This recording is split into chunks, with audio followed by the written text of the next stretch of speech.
ओम। बोलिए सद्गुरुदेव भगवान की, गुरु माता की, भगवान भोलेनाथ की, माता कामाख्या की, सभी संतों की, गौ माता की। बोलिए सच्चे दरबार की, करौली शंकर महादेव धाम की, गंगा मैया की। हर हर महादेव।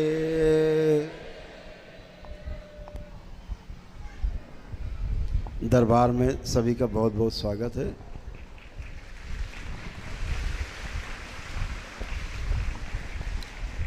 आज अमावस्या के इस विशेष पर्व पर,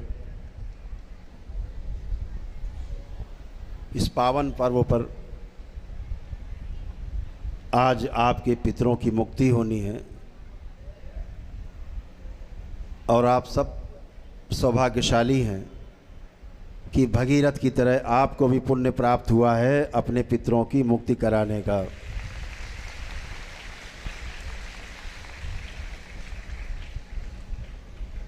इस संसार में सबसे बड़ा पुण्य अपने पितरों की मुक्ति का है।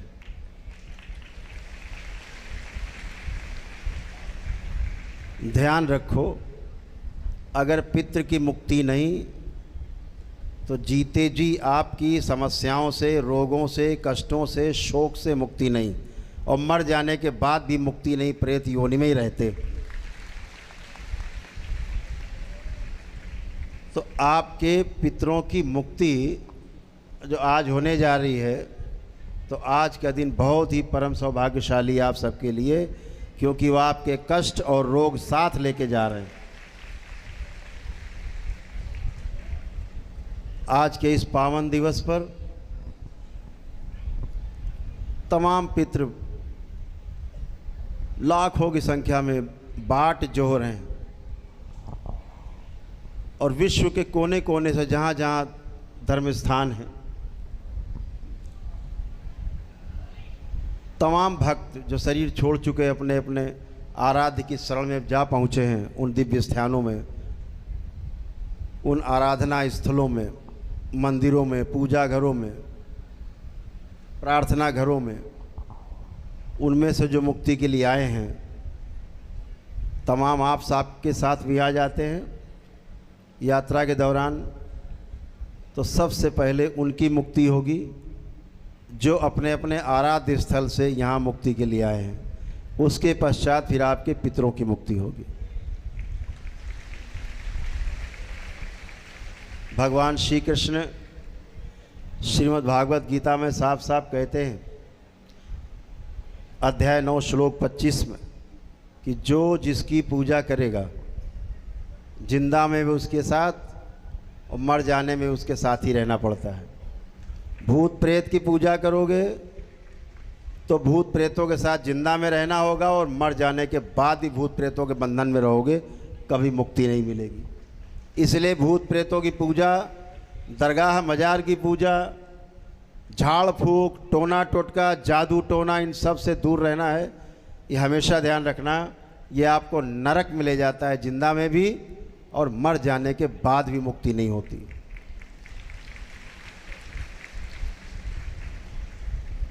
अपने ईश्वर से बढ़ के कोई नहीं। ईश्वर से आराधना, उसकी पूजना, उसकी वंदना, आपकी आस्था, आपका विश्वास और आपकी श्रद्धा के तहत होती है, और आपने प्रार्थना और अपने संकल्प से आप स्वस्थ होते हो। दूसरा कोई रास्ता नहीं है आपके स्वस्थ होने का। इस दरबार में इसीलिए आपको हमेशा सिखाया जाता है कि टोना टोटका से, जादू टोना से, छू मंतर से, झाड़ फूक से हमेशा दूर रहना है। इसीलिए भगवान भोलेनाथ और माँ की शरण में आप हैं, बाबा और माँ की शरण में हैं जो पूर्ण गुरु हैं, और आप अपने कष्टों से मुक्त होते हो, पितृ अपने बंधन से मुक्त होते हैं, प्रेत योनि से मुक्त होते हैं, और 84 लाख योनियों के चक्र में पुनः से जाते हैं और अपने अपने कर्मों के अनुसार जन्म लेते हैं और पुनः अपनी मुक्ति का रास्ता खोजते हैं, अपने गुरु की तलाश करते हैं जन्मों जन्मों तक। तो आप सभी को जैसे भगवान श्री कृष्ण ने कहा उसको समझना चाहिए कि भूत प्रेत की पूजा करोगे तो भूत प्रेत के साथ जिंदा में भी, मर जाने के बाद भी उनके बंधन में रहोगे। पितरों की पूजा करोगे, पितर जैसे कष्ट में रहें, आप जिंदा में उन्हीं कष्टों में रहोगे, मर जाने के बाद ही पितरों के बंधन में रहोगे। मुक्ति का कोई उपाय नहीं। देवी देवताओं की आराधना पूजा करोगे इस जीवन काल में, शरीर यात्रा में, तो देवी देवताओं का साथ पूरे जीवन मिलेगा, जिंदा में भी, मर जाने के बाद भी देवी देवता ही प्राप्त होते, उनका साथ प्राप्त होता है। आपको होश रहता है, बेहोशी में मृत्यु नहीं होती है। और यदि सीधे सीधे ईश्वर की आराधना करते हो तो स्वयं ईश्वर प्राप्त होते हो। आप 84 लाख योनियों के जन्म मरण के बंधन से मुक्त होते हो। सीधा भगवान श्री कृष्ण कहते हैं, इसको ध्यान रखना। तो आज आपके तमाम पितृ मुक्ति के लिए बाट जोह रहे हैं। इनके जाते ही आप तमाम संकटों से, बाधाओं से मुक्ति पाते हो। इनके रहते किसी भी प्रकार के कष्टों से मुक्ति असंभव है, कभी नहीं हो सकती। इसलिए दरबार में सबसे पहले पितृ मुक्ति, उसके बाद रोग और शोक मुक्ति होती है। फिर ध्यान और साधना के कार्यक्रम में आप आते हैं, बाबा से दीक्षा लेते हैं, तब आप ध्यान और साधना कर पाते हैं। नहीं तो पीछे हजारों लोगों की भीड़ रहती है आपके, कोई ध्यान साधना ना करने देता है, ना करता था, ना करने देगा, कभी नहीं कर सकते। झूठ मूठ का आपको सर्कस कराता रहेगा। इसीलिए तमाम ध्यान साधना करने वाले लोग इल्यूज़न में जीते हैं। भगवान दिख गए, देवी देवता दिख गए, सब नाटक, नकली नाटक, एकदम नाटक। अगर भगवान देवी देवता साथ है तो आपको कष्ट नहीं होना चाहिए, रोग आपको नहीं होना चाहिए। यही प्रमाण है, ध्यान रखो। कोई आपको बहलाए कि तुम्हारे ऊपर भगवान की बड़ी कृपा है, गुरु की बड़ी कृपा है, लेकिन कष्टों में मरे जा रहे हैं, बोल देना मुंह पे, तुम झूठे नंबर 1 हो, झूठे हो, हमें बहला नहीं सकते। गुरु की कृपा का मतलब, ईश्वर की कृपा की मतलब रोग और शोक से मुक्ति। अगर नहीं है तो रोग और शोक से मुक्ति नहीं है तो समझ लीजिए ईश्वर की गुरु कृपा नहीं है, सब नकली है, सब नकली नाटक है, कुछ नहीं है। खुला चैलेंज है, एकदम खुला। किसी को अच्छा लगे बुरा लगे, खुला बिल्कुल चैलेंज है। अगर गुरु में शक्ति नहीं कि अपने शिष्य के कष्ट दूर कर सके, वो गुरु कहलाने का अधिकारी नहीं संसार में।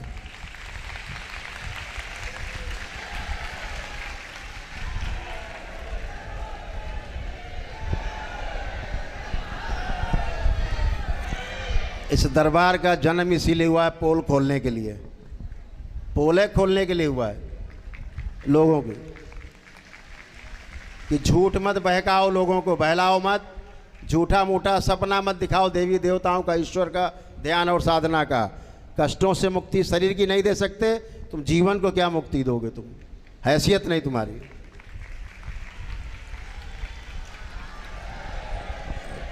तो आज सबसे पहले पितरों की मुक्ति, सबसे पहले तो पितरों की मुक्ति होगी। इसके लिए सभी लोग अपने बाल चोटी खोल के, जो लोग बैठे हैं नीचे, अपने अपने शिखा बंधन नीचे खोल लेंगे, और स्त्री पुरुष सभी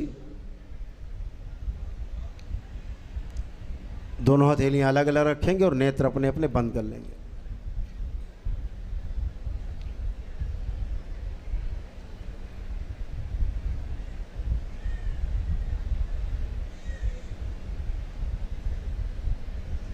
बहुत से हमने सुना, अभी एक वीडियो देखा है, गुरु महाराज थे, बड़ा नाम है देश में उनका, कह रहे थे, एक सन्यासी ने उनसे पूछा कि महाराज आपको तो बड़ा कष्ट है, आपका शरीर तो पूरा रोगी हो गया है, आप चल फिर भी नहीं पाते हो, तमाम अंग आपके शरीर के फेल हो गए हैं, लीवर किडनी हार्ट सब फेल हो रहा है, रोज़ अस्पताल जाते हो, महाराज अपने आप को स्वस्थ तो कर लो।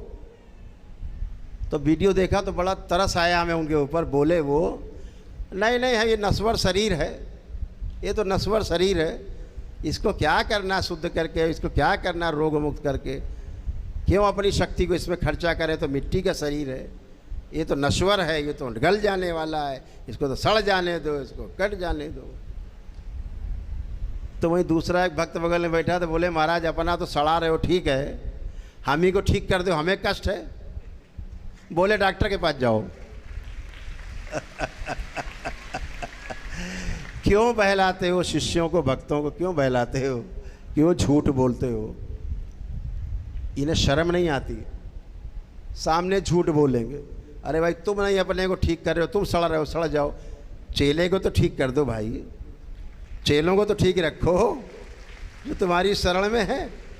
तो ना तो तुम्हें उन्हें ठीक करने की हस्ती, ना अपनी ठीक करने की हस्ती। बातें बैठे बैठे पेल रहे हैं, दाढ़ी बाल बढ़ा लिए, गिरुआ पहन लिया, सफ़ेद कपड़ा पहन लिया, सन्यासी हो गए। पूजो हमें, अब पूजो ये। अब बोले फला गद्दी बैठे पूजिए हमें। अरे भाई ये सब नाटक बंद होना चाहिए। इन्हीं लोगों ने देश में धर्म का सत्यानाश किया है, सत्यानाश किया है पूरा। अपने लिए तो झूठ बोल के बच गए कि चलो हम नहीं अपने को स्वस्थ करते, भाई हमें ऐसा ही ठीक है। तो हैसियत है तो दूसरे को तो स्वस्थ करके दिखाओ कम से कम। तो वो भी नहीं। ये है, ये डपोर शंखी है, डपोर शंख।